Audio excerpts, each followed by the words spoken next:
If you suddenly become rich, the first mistake is usually not a financial mistake. It is a human mistake. That is why so many people who receive wealth quickly lose it quickly. They do not lose it because money is complicated.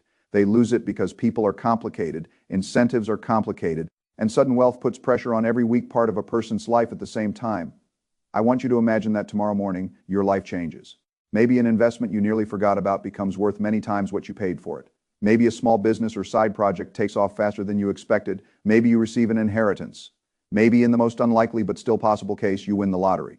Most people imagine that moment as pure freedom. They imagine the phone call, the number on the screen, the bank balance, the house, the car, the vacation, the look on the faces of the people who doubted them. But that is not where the real story begins. The real story begins 5 minutes later when the emotional system inside you starts making decisions before the rational system has had time to build rules. That is where people get destroyed. Sudden wealth does not merely give you money. It changes the way other people see you. It changes the way you see yourself. It changes your relationships, your incentives, your risks, your privacy, and your daily behavior. And if you have never built wealth slowly before, then you have never trained the muscles that are needed to protect it. This is the problem most people miss. Building wealth slowly teaches you patience, discipline, boundaries, risk control, and humility. Receiving wealth suddenly gives you the result without the training.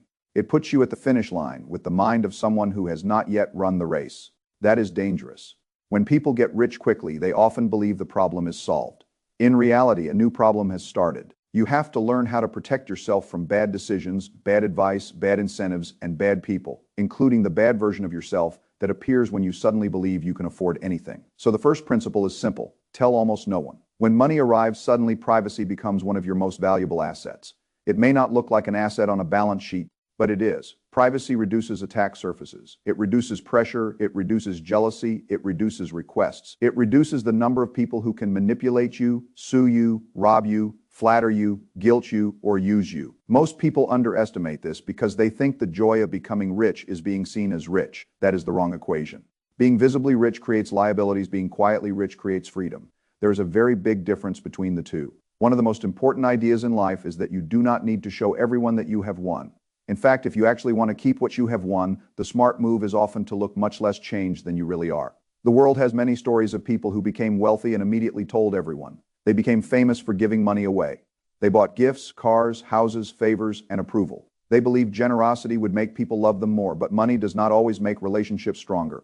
Often it exposes what was already there. A person who respected you before may still respect you after. A person who envied you quietly may envy you loudly. A person who was irresponsible before may see your money as the solution to their irresponsibility. A person who was manipulative before may suddenly become very charming. This is not because money changes everyone. A better principle is that money reveals people. It reveals greed. It reveals discipline. It reveals loyalty. It reveals entitlement. It reveals fear. It reveals insecurity. And it reveals you. If you become wealthy and your first urge is to announce it, prove it, display it, or use it to settle emotional debts, then you have discovered something important about yourself. You have discovered that your desire for recognition may be stronger than your desire for freedom. That is a costly discovery. So if sudden wealth comes into your life, the first move is not to buy something. It is not to celebrate publicly. It is not to call every person you know. The first move is silence. The second move is structure. The only person you should speak to early is a qualified attorney who understands trusts, estate planning, asset protection, privacy, and the practical reality of wealth. Not to random person with friendly face, not someone who sells products before understanding your situation, not someone who makes you feel rich, a serious professional who helps you become harder to hurt. A good legal structure can create privacy. It can reduce unnecessary taxes. It can make it harder for people to attack you personally. It can help you define who controls what, how money moves, who receives what if you die, and how mistakes can be prevented before they occur. Most people think legal planning is something rich people do after they are already organized. That is backward. Legal structure is part of how serious wealth becomes organized. Without structure, money sits exposed. It can be pulled by emotions, attacked by outsiders, lost through poor decisions, or broken apart by family conflict. A trust, for example, is not magic. It is a tool. And like any tool, it depends on how it is built and used. But the broader principle matters more than the specific tool. The principle is that wealth needs containers. A river without banks floods everything around it. Money without structure does the same thing. It spreads into every emotional weakness, every relationship problem, every impulse, every old debt, every fantasy, every request. Structure creates banks for the river. That is why privacy and professional advice come before spending. If you reverse the order, you make the same mistake people make in markets. They act first and think later. They buy first and build a system later. They respond emotionally and then try to rationalize a good life. Like a good portfolio has to be designed before the stress test arrives. Sudden wealth is a stress test. The next mistake people make is quitting life instead of quitting the thing they dislike. Many people hear the advice, do not quit your job. I understand why that advice exists. Work gives structure, work gives routine, work gives a reason to wake up, work keeps your identity from collapsing into consumption. Work limits the hours available for foolish spending, but the better rule is more precise. Do not quit working just because you can quit your job. If your job is draining your life, if it gives you no meaning, if it keeps you trapped in a structure you no longer need, then it may be reasonable to leave it. But do not walk away from all productive activity. That is the distinction.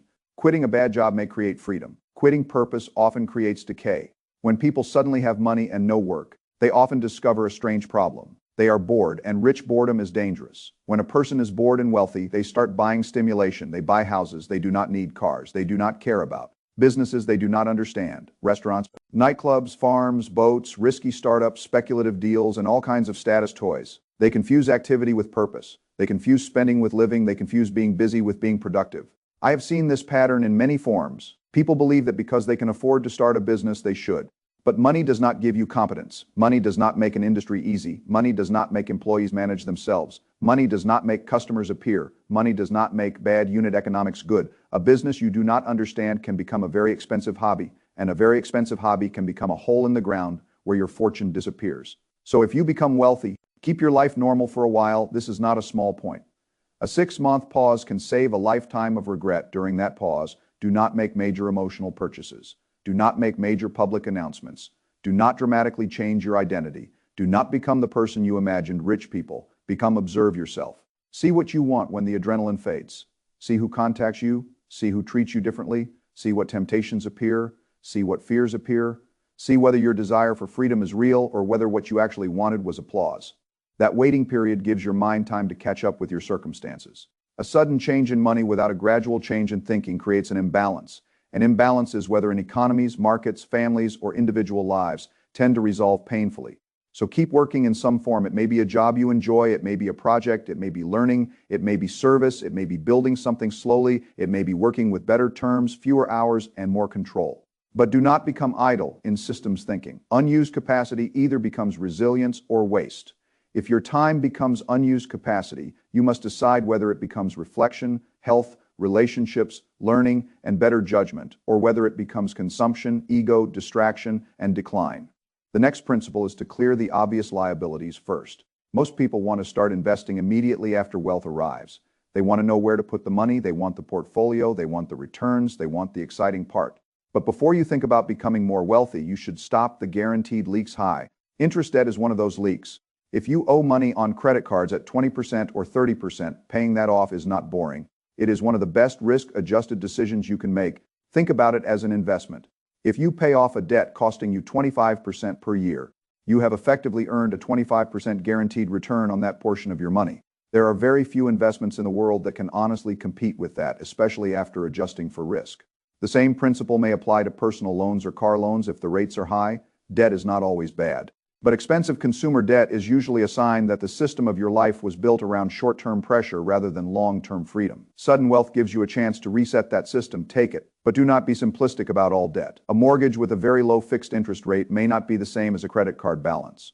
If you are paying 2% or 3% on long-term fixed debt, and if the payment is manageable, there may be a rational case for not rushing to eliminate it. Money has opportunity cost. Paying down cheap debt may feel emotionally good, but it may not always be the best economic choice. That is why principles matter more than slogans. The principle is not debt is always bad. The principle is that debt should be evaluated by cost, risk, flexibility, and purpose. High-interest debt reduces freedom. Low-cost, manageable fixed-rate debt may be part of a rational structure, but if you have suddenly become rich and you still carry expensive debt, you are sending yourself a message. You are saying that your old habits are still in control of your new balance sheet. That is not good. Use the moment to clean the balance sheet, then make a rule.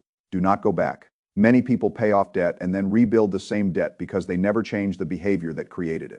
The debt was only a symptom. The deeper issue was impulse, status pressure, poor tracking, emotional spending, or the inability to say no. Money can erase the symptom quickly. Only principles can erase the cause. The next area is family and friends. This is often the hardest one. When you suddenly have money, the people closest to you may feel they have a claim on it. Sometimes they will not say it directly, sometimes they will say it emotionally. Sometimes they will wrap it in love, history, obligation, religion, or loyalty. They may say, you can afford it. They may say, just this once.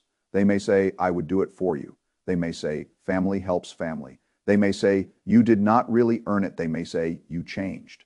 This is where many fortunes begin to disappear, not through one big failure, but through 1,000 emotional withdrawals. Loans to friends and family are rarely just loans. They become tests of loyalty. They become silent resentments. They become power dynamics. They become stories people tell themselves. They become reasons for people to avoid you, blame you, ask again, or feel humiliated. If you lend money to someone close to you and they do not repay it, you may lose both the money and the relationship. If you refuse to lend it, they may resent you for a while. But the relationship has a better chance of surviving because the boundary remains clear. This is counterintuitive, but it is true. Clear boundaries often preserve relationships better than unclear generosity. If someone you love genuinely needs help, there is a more honest way to do it. Give the money only if you can afford to never see it again, and make the condition explicit. This is a gift, not a loan. I do not expect repayment, but this cannot become a pattern. I will help once. I will not become your emergency fund. That kind of clarity can feel harsh, but in reality, it is cleaner, kinder, and more sustainable. If you become the person everyone runs to when their financial life breaks, you may prevent them from learning. You may create dependency. You may become resentful. They may become less responsible because your money has become their backup plan. That is not generosity. That is system failure. A good system helps people without destroying incentives. That is true in families, companies, economies, and countries. If aid removes responsibility, it creates fragility. If aid supports responsibility, it creates resilience. So your job is not to solve every financial problem around you. Your job is to protect the source of your freedom so that you can help wisely, not emotionally. There's a deep human reason this is difficult. When you become rich, guilt appears. You may feel guilty for having more than others. You may feel guilty saying no. You may feel guilty enjoying freedom when people you love still struggle. You may feel guilty because the wealth came suddenly and not through the slow, visible work that others respect. But guilt is not a financial plan, and giving from guilt often produces bad outcomes. The better approach is to create a giving system. Decide in advance how much you can give each year. Decide what kinds of situations you will help with. Decide what kinds you will not help with. Decide whether gifts go directly to institutions, such as tuition, medical bills, or rent, instead of cash into someone else's hands. Decide who knows what. Decide how to respond when someone asks. Decisions protect you from emotional decisions. This is one of the most important principles in life. When you are calm, you create rules. When you are under pressure, you follow them. If you wait until a cousin, friend, sibling, parent, child, or old acquaintance is crying in front of you, you are no longer making a clean decision. You are negotiating with pressure. Build the system before the requests arrive. The next principle is the one most people never understand until it is too late. Do not spend the principle. Live from what the principle can produce. This is the difference between becoming rich and staying rich. Most people see a large number and think it is money to spend.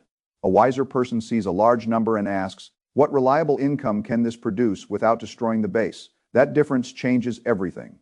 Imagine wealth as a tree. The principle is the trunk. The income is the fruit. A foolish person cuts pieces off the trunk and calls it abundance. A wise person protects the trunk so the fruit keeps coming. When people suddenly receive millions, they often buy houses, cars, private schools, trips, upgrades, renovations, clothes, memberships, and symbols of arrival.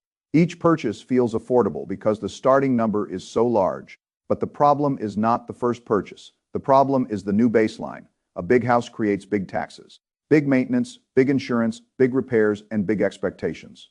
A luxury car creates expensive depreciation, service costs, insurance, and identity attachment. Private school creates recurring obligations. A new lifestyle creates a circle of people who expect that lifestyle to continue. Sudden spending is not just spending, it is the creation of future fixed costs. That is how people with millions end up financially stressed. They convert flexible assets into rigid obligations. In a crisis, flexibility is survival. Rigid obligations break people. The way to avoid this is to calculate your freedom number.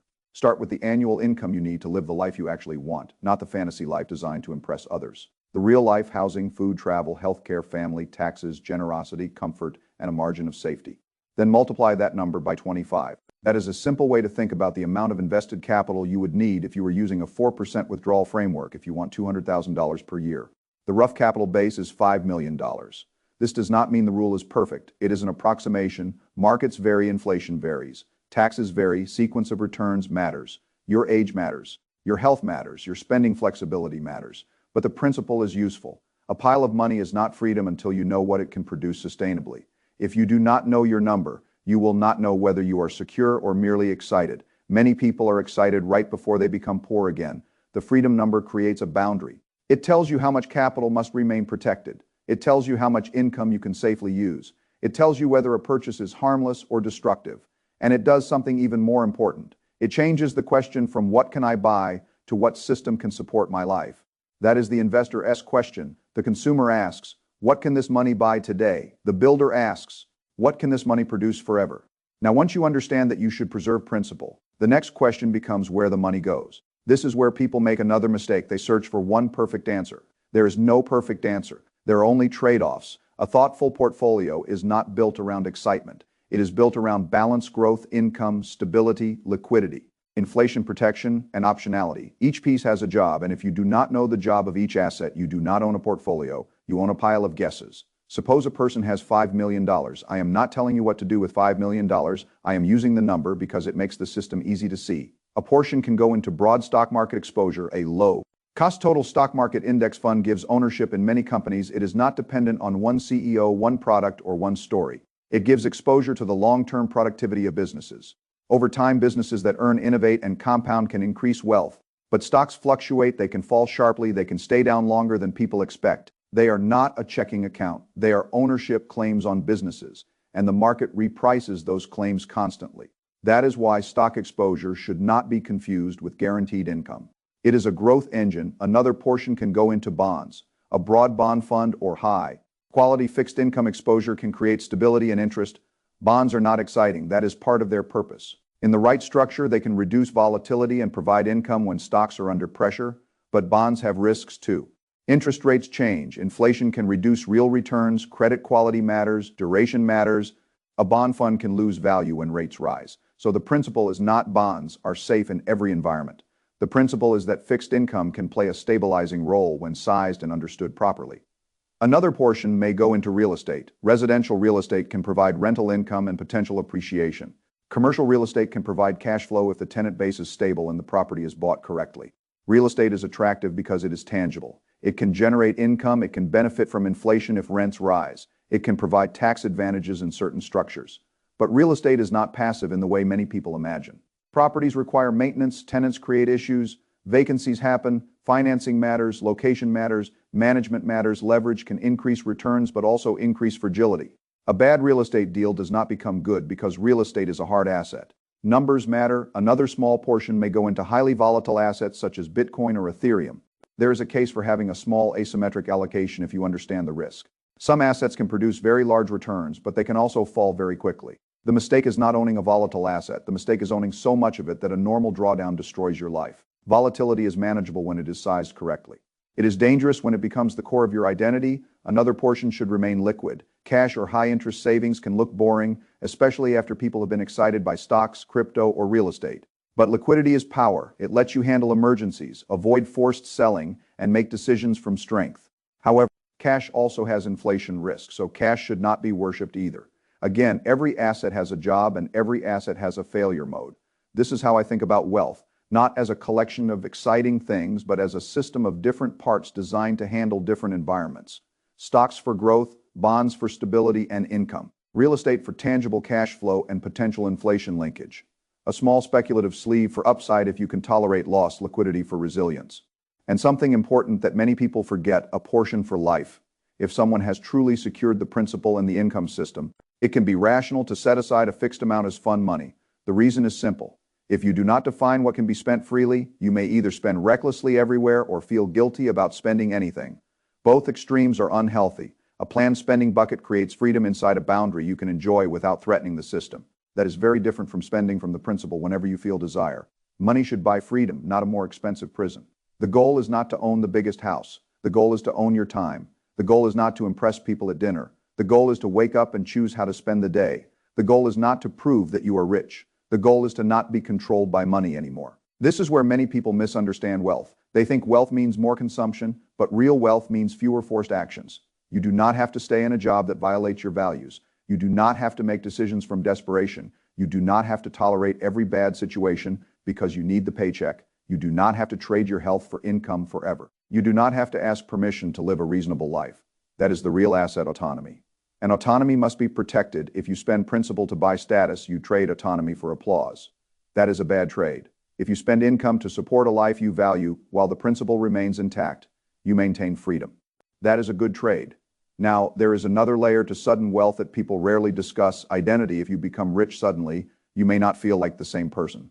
Some people overcompensate, they become arrogant, some become fearful, some become suspicious of everyone, some become careless because they want to prove money did not change them. Some become too generous because they want to remain loved. Some become isolated because they cannot tell who is real anymore. All of these reactions are understandable, but they are not all useful. The principle is to remain rooted. Keep a routine, keep a small circle, keep health at the center, keep learning, keep useful work, keep the people who loved you before the money, but do not automatically give them financial access to you. Keep your spending slow.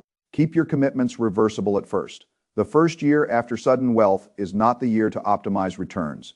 It is the year to avoid irreversible mistakes. An irreversible mistake is buying a lifestyle you cannot sustain. An irreversible mistake is entering a marriage or divorce negotiation without proper planning. An irreversible mistake is lending large amounts to people with no repayment capacity. An irreversible mistake is investing in a business you do not understand because someone made you feel special. An irreversible mistake is publicly exposing your wealth and becoming a target.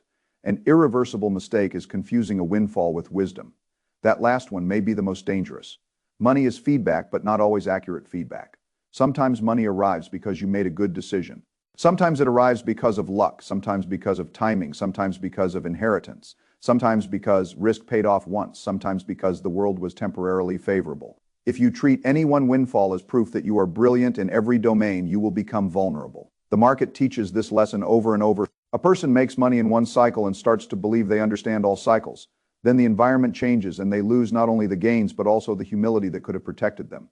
Wealth should make you more careful, not less, because the stakes are higher. When you have little, a bad decision may hurt. When you have a lot, a bad decision can destroy freedom that took a lifetime or a miracle to acquire. So the system should be simple: protect privacy, build legal structure, do not quit purpose, clear expensive debt, set boundaries with family and friends. Protect the principle, invest through a diversified system built around the life you want and the risks you can actually bear. And above all, slow down. People underestimate the power of slowness. In markets, patience is an edge because most people cannot wait. In personal finance, patience is an edge because most people cannot sit with desire without acting. In relationships, patience is an edge because it gives hidden motives time to reveal themselves. If you become rich and wait before making big moves, you will learn a lot. You will learn who asks. You will learn who congratulates you sincerely. You will learn what you really want when the excitement fades. You will learn whether your old life was unbearable or whether you simply needed more control over it. You will learn whether your spending ideas were genuine values or emotional fantasies. This information is extremely valuable. Do not buy too quickly and lose the chance to learn it. The deepest principle is this: sudden wealth is not the end of the game, it is the beginning of a new game with different rules before. Your main risk may have been not having enough after. Your main risk may be mismanaging enough before. You may have needed to pursue money after. You need to defend freedom. Before, your challenge may have been earning. After, your challenge is governing. This is why I think about wealth in the same way I think about systems. A good system must have clear goals, clear rules, feedback loops, protections against human weakness, and the ability to survive stress. If your wealth system depends on you being calm forever, it is not a good system. If your wealth system depends on your relatives never pressuring you, it is not a good system. If your wealth system depends on markets always going up, it is not a good system. If your wealth system depends on you never being tempted by status, it is not a good system. A good system assumes pressure will come. It assumes markets will fall. It assumes people will ask it, assumes emotions will spike. It assumes mistakes are possible, then it builds guardrails. That is what serious wealth management really is. Not chasing the highest return, building a life that is hard to ruin. There is a reason so many suddenly rich people end up worse off emotionally than before. They receive money, but not a system. They receive attention, but not wisdom. They receive choices, but not priorities. They receive freedom, but not the discipline to use it well. If that ever happens to you, remember the order: do not announce, do not rush, do not spend first, do not lend emotionally, do not cut down the tree, build the structure, let the money produce income, let time slow you down, let professionals do their job. Let your life change gradually enough that your mind, relationships, and systems can adapt. If you do that, money can become what it is supposed to be. Not a spotlight, not a weapon, not a test of loyalty, not a reason to become reckless, but a tool for independence. The people who keep wealth understand this. They are not always the flashiest. They are not always the loudest. They are often not the people trying hardest to look rich. They are the people who know that the most valuable thing money can buy is not attention. It is control over your own time. And once you have that, protect it, because there are many ways to become rich. But staying free requires principles.